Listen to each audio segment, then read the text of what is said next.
और धर्म का नाश होता है ना, तब भगवान श्री धराधाम पर अवतार लेते हैं। सांकाष्टामदनोपीति धर्मं कं शरणं गता। सूर्य जी ने 6 प्रश्न किए। सूर्य जी से 6 प्रश्न किए शौनकादि ऋषि मुनि। सूर्य जी ने कहा, शौनकादि ऋषियों, आपने बड़ा सुंदर प्रश्न किया है, लेकिन आपके प्रश्नों का उत्तर देने से पहले हम अपने प्रभु का मंगलाचरण करेंगे, स्तुति करेंगे, उसके बाद हम आपके सारे प्रश्नों का उत्तर देंगे। सूर्य जी महाराज 2 श्लोकों में नारायण भगवान की स्तुति किए और 12 श्लोकों में भगवती राधा रानी सरस्वती मैया की स्तुति किए। यम तमपेतकृत्यम दैवागणो विरहणाकरया जुहाव पुत्रेति तन्मयतया तरवो विनेदो तं सर्वभूतहृदयं मुनिमानतोऽस्मि। सुखदेव जी की वंदना किए, क्योंकि व्यास जी को बड़े मुश्किल से पुत्र प्राप्त हुआ, और भी पुत्र प्राप्त जो हुआ ना, तुरंत वन को चले दिए। इसलिए सुखदेव जी को वंदना किए। उसके बाद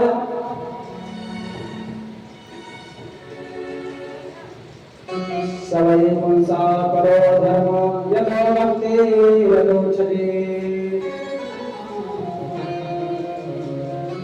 मानव कल पहले प्रश्न का उत्तर दे रहे हैं कि मानव का कल्याण कैसे होगा। मानव का कल्याण तभी होगा हेतु फलान साधनानाम, जो भक्ति होनी चाहिए, निष्काम भक्ति होनी चाहिए, तभी इस संसार में कल्याण होगा।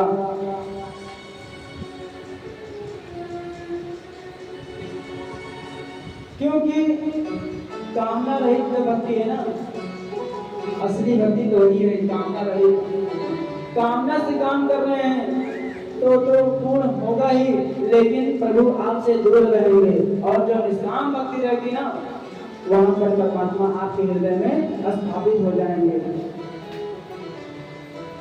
और जिस दिन आपके हृदय में भक्ति आ जाएगी ना, उसी दिन ज्ञान और वैराग भी आ जाएंगे। वासुदेवे भगवते भक्ति योगा प्रयोजना जनत्यास वैरागम ज्ञानम चारद हेतुकम। भक्ति के बारे में बताया गया है, अनिरुद्ध की भक्ति होनी चाहिए, निष्काम भक्ति होनी चाहिए। और भगवान का अवतार कितना हुआ है? भगवान का अवतार तो अनंत है, लेकिन मुख्य रूप से 24 अवतार हुआ है।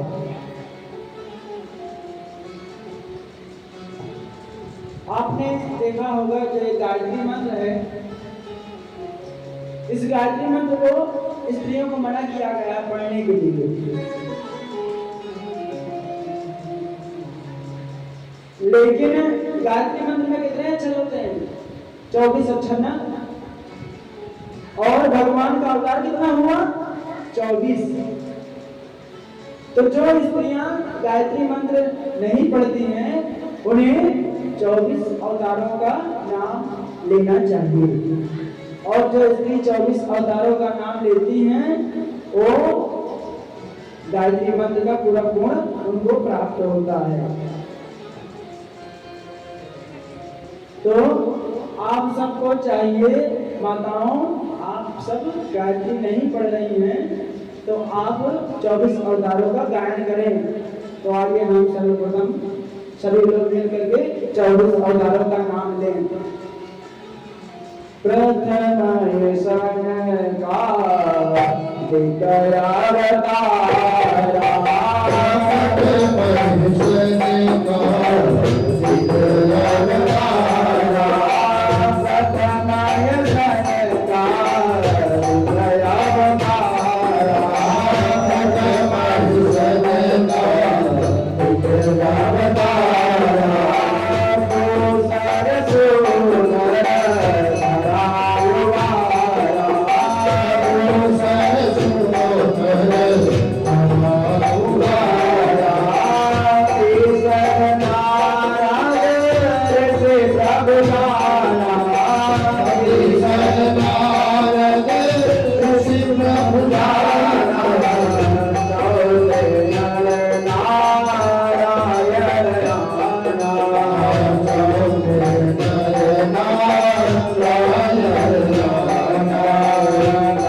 धनवंतरी भगवान मोहिनी सिंह रूप में किया देव बलवान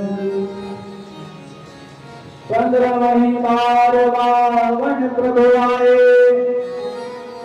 स्वर्ग का राज इंद्र को दिलाए परशुराम और व्यास जी रामचंद्र बलवान बलराम श्री कृष्ण जी हैं पुरुष भगवान कलयुग में जब धर्म न बचे बुद्ध रूप प्रभु तब नहीं है बोल भगवान भगवान की जय। इस प्रकार से 24 अवतारों का नाम गिनाया है कि सर्वप्रथम सनकादि जी अवतार लिए, उसके बाद दूसरा सुकर अवतार लिए, हिरण्याक्ष का अवतार लिए, कच्छप भगवान का अवतार लिए। इस प्रकार से 24 अवतारों का नाम गिनाए और सूत जी से महाराज सनकादि ऋषि प्रश्न करते हैं सूत सूत महाभाग भगवता कश्चिदात्मनः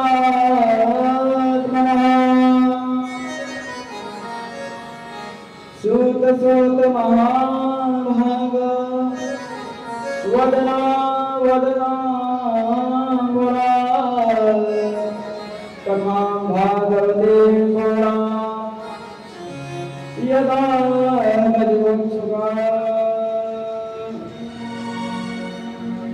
सनकादि ऋषि कहते हैं सूत जी महाराज मैं जानना चाहता हूँ कि व्यास जी 17 पुराण लिख दिए और 4 वेदों का अनेक प्रकार के उसका उल्लेख किया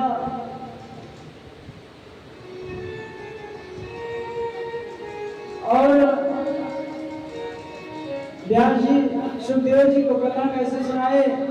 सुखदेव जी महाराज तो संदिग्ध थे और जन्म लेते ही वन को चले गए तो कैसे पुनः वापस आए और कहते कैसे व्यास जी ने कथा सुखदेव जी को दिया और सुखदेव जी कैसे राजा परीक्षित को कथा सुनाई और राजा परीक्षित को 7 दिन में मरने का श्राप कैसे लग गया, जो कि राजा परीक्षित थे तो ब्राह्मण भक्त थे और ब्राह्मण की कौन सी ऐसी गलतियां कर दिए, कौन सा ऐसा पाप कर दिए कि ब्राह्मण बालक समीर ऋषि के पुत्र श्रृंगी ऋषि ने जो श्राप दे दिया, कैसे दे दिए। आप उस कथा का विस्तार रूप से बताइए, हम सुनना चाहते हैं। सूत जी बोले सुनो राजा, द्वापरे समनो प्राप्ते तृतीये परयुगे जाता पराशरागोगे वसत्या बलया हरे।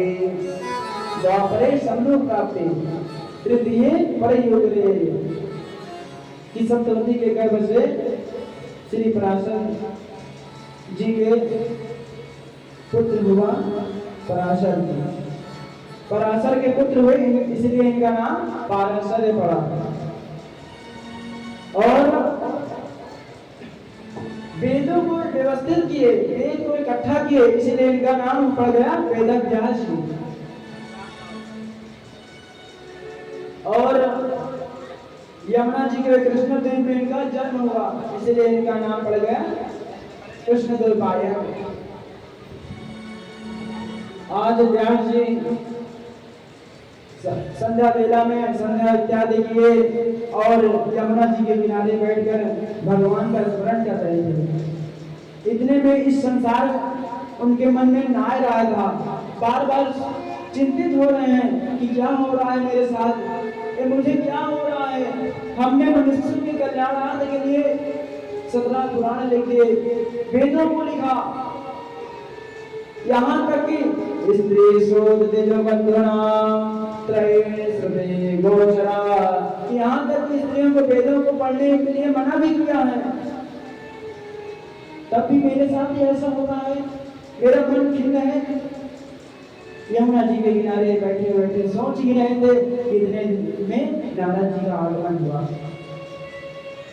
नारद जी तो नारदो देव पूजनम, नारद जी कहीं भी जाएं, दैत्यों के पास भी जाएं तो उनका पूजन होता है।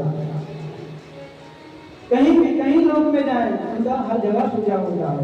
व्यास जी ने पूजन किया, ऊंचे आसन पर बैठाया और कहा महाराज ये मेरे साथ क्या हो रहा है। नारद जी पूछते हैं कि पाराशर्य महाभाग भवता कश्चिदात्मना परितुष्टिसानिर आत्मा नसीव।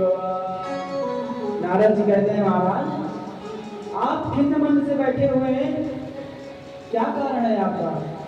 बोले महाराज हम क्या बताएं आपको, हम तो आपसे पूछ रहे हैं, आप बताइए मेरी खिन्नता का कारण क्या है, अब आप ही बताइए। नारद जी ने कहा महाराज आपने जो लिखा है ना वो तो बहुत ठीक से लिखे हैं, लेकिन उसमें गलतियां आप बहुत कर दी हैं, वो अपने मन से लिखे हैं आप। अभी तक तो आपने बरातियों की खूब महिमा गाई है, लेकिन दूल्हे की तो महिमा गाई ही नहीं है। और जिस पुराण में मेरे गोविंद की कथा ना हो, जिस पुराण में हमारे गोविंद का नाम ना हो, ऐसे ग्रंथ का कोई मतलब नहीं है। आपने वेद लिखा है, वेद में जो मंत्र है, मंत्र का शब्द जानते नहीं है, मंत्र का अर्थ जानते नहीं है, उस मंत्र का अनुपयोग कर रहे हैं, मंत्र कुछ और कह रहे हैं और उसका लाभ कुछ, उसका शब्द और है। इसीलिए आप अपने मन से कुछ मत लिखिए, आप जब बैठ रहे हैं भगवान का स्मरण कीजिए और जो भगवान लिखाना चाहें आपसे वो लिखिए। नारद जी अपनी पुरानी कथा सुनाते हैं पूर्व जन्म की। अहम पुरातेत भवे भवं रे दास्यास्तु कस्याश्चन वेदवादिना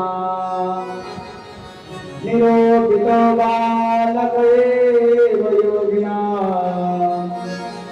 शुश्रूषणे प्रविनिर्वेक्षिता। नारद जी कहते हैं कि महाराज के पूर्व जन्म में एक दासी पुत्र था,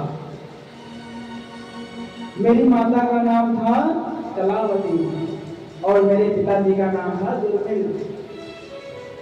बचपन में ही मेरे पिताजी का देहावसान हो गया था। मैं छोटा सा था। आजकल के छोटे बच्चे बड़ा चंचल होते हैं, लेकिन मैं चंचल नहीं था। मैं छोटा सा ही था तो मेरे पिताजी तो खत्म हो गए थे, तो मेरी माँ मुझे लेकर के ऋषियों के आश्रम में रहा करती थी, क्योंकि मैं अकेला था और मेरे अंदर पहले से ही भक्ति था। मैं पहले से ही प्रभु का गायन करता था, प्रभु का नाम लेता था। ऋषियों के आश्रम में रहती थी और मैं ऋषियों का सेवा करता था, ऋषियों का जूठा खाता था, उच्छिष्ट उनका जूठा खाते खाते हमारे अंदर के कलमश धुल गए थे। और मैं सुबह 4 बजे उठ करके स्नान करता था, ऋषियों का पैर दबाता था। यह सब देख करके मेरी माँ दुखी हो गई। क्यों दुखी हो रही हैं? इसलिए दुखी हो गई कि आजकल की माताएं ये नहीं चाहती कि मेरा पुत्र संत बने, मेरा पुत्र पंडित बने। आजकल की कैसी भी माता होंगी वो सब यही चाहते हैं कि मेरा पुत्र डॉक्टर बने, इंजीनियर बने, कुछ न बने तो घर में ही रहे लेकिन संत ना बने। हमारी श्रद्धा, हमारी भक्ति को देखकर मेरी माँ बड़ी दुखी हुई और आ करके संतों से मना कर दी कि महाराज देखना कहीं मेरा बेटा ये संत न बन जाए, मेरे बेटे को दूर रखिए पूजा पाठ से। अब तो संत बेचारे आश्रम से कहीं भ्रमण करने के लिए जा रहे थे, इतने में नारद जी आकर के चरणों में लेट गए। कहा महाराज आप जा रहे हो हमें इस संसार में छोड़ करके?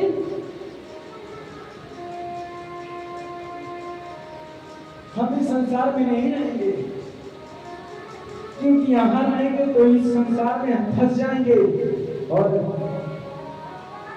इस संसार में हम आए हुए हैं तो भगवान की कथा सुनने के लिए आए हुए हैं, आप संतों की सेवा करने के लिए आए हुए हैं। इसलिए प्रभु आप मुझे लेकर के चलिए, हम यहाँ नहीं रहेंगे। संत जी बोले देखो अभी आपकी माँ आपके साथ है और जब तक आपकी माँ आपके साथ है आप साथ रहिए माँ की सेवा कीजिए, क्योंकि माँ ही सब कुछ है।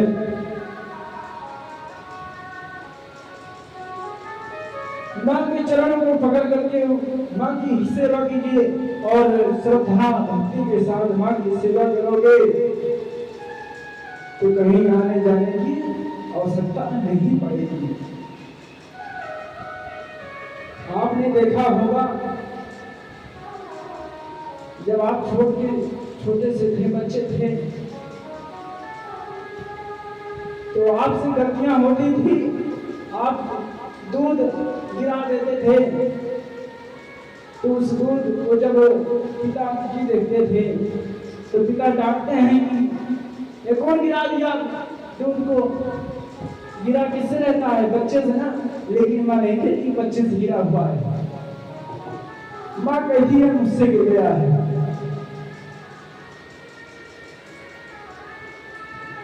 तो जीवन में माँ से ज्यादा प्रेम करने वाला कोई नहीं होता। जब आप जन्म लेते हैं ना तो माँ का दूसरा जन्म होता है।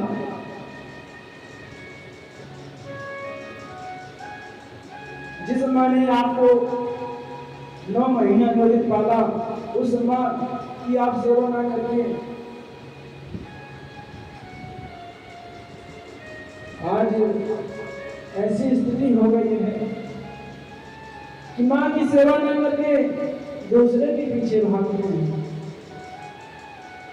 वही ऋषियों ने कहा कि देखो बेटा अभी आपकी माँ जिंदा है, आप माँ की सेवा करो, बस यही आपकी धर्म है, यही आपका पूजन है।